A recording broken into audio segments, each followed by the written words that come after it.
So I was born in a refugee camp in Western Ethiopia, South Sudanese War, Sudan War, where at that time 1.5 million people have died and over 5 million people have been displaced ever since. So 2 years into this refugee camp, the Ethiopian government said, we don't want the refugee camp to be open anymore. We want these people out of our country. And Dad was in the army as well. And at that time, he wasn't around to help Mom out with the 3 kids that she had. Dad left the army, which is not allowed. You can get persecuted if you just leave the army. He ran away with a couple of his cousins to move us to a new refugee camp that was opening not too far away. It was actually in northern Kenya. It's called Kakuma Refugee Camp. At that time, it was the biggest refugee camp in the world. Obviously, we had to track with other families. He picked me up, he put me on his shoulders. He had his AK-47 on the side. Mom picked up the new baby-born sister, put her in a basket, wrapped her up and put her on her head. My poor older sister, she was about 5, 6 years old. She had to walk. It took about a month to get to the new refugee camp. A year into the refugee camp, all of a sudden the food stopped coming. And these were basic food. It was flour, oil, a bit of maize. It's 35 degrees all year long. It's in a dry riverbed. There's nothing to eat. Food was scarce, and people used to go line up for food, and there'd be brawls, just because they give you like a little tiny card that just get clicked in, and if you were female or a young kid that went out there with a card, somebody would take it off you. At that time, when my little brother was born, he nearly died because of the 8 weeks where there was no food. Mom couldn't produce any milk. Just a big head and just bones, really. Mom found out that we had a family living in the capital city of Kenya, Nairobi City. So we went there, started going to school there, picked up a new language, picked up English, Swahili, and made new friends. So we applied for refugee status in Australia in 2001. And in 2002, we got accepted. Over in Africa, they tell you that America, Australia is up there. Food just comes out of nowhere.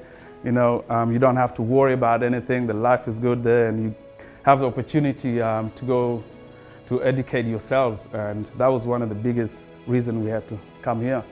I went straight to high school in year 7 because I already had a bit of English with me.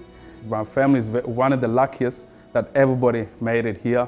And we're all still together. When I first tried footy, that was after I was been in Australia about 3 years, and it was something else, just weird shaped football. And when my first game, skinny kid, about 6'1", 50 or 60 kilos, I got tackled and never came back. So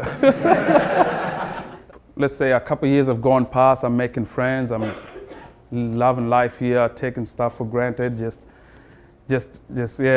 being a kid.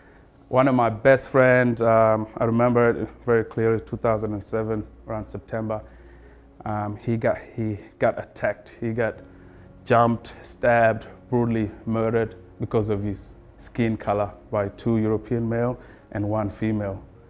Obviously, I've seen death before. I've seen people getting shot. I've lost uncles, but I was young at that time. It didn't hit me until I was here when I was 17-year-old lad, and lost my best friend, and didn't know I was depressed, had mental issues. In my community, it's like a taboo. Nobody ever talks about it. Nobody knows. So in 2010, I met a beautiful lady. Things started to get better. I met a soulmate. It just helped. And so I started going back to school, did a diploma in construction. So my firstborn came, big afro, she's got a bit of tinge red hair because my partner she calls it strawberry blonde, but I call it redhead. So every night I'm like, Renga. But she loves it, So even my little daughter got a little red hair. Oh, Magic's been massive. It's especially from side of town that we come from. All the young kids know who Magic is. They all want to be him. They're all striving out there to play footy. And his family is one big family as well. They're a massive family in our communities. And they do go around in the community sharing their story as well to our youth, and making sure that all the young kids are staying on a narrow path. Luckily, I got a job here. I get to share my story with people all the time, and I just love sharing it and to see, and hopefully it can help somebody out there one day. And Australia's been good, so cheers to everybody for letting me share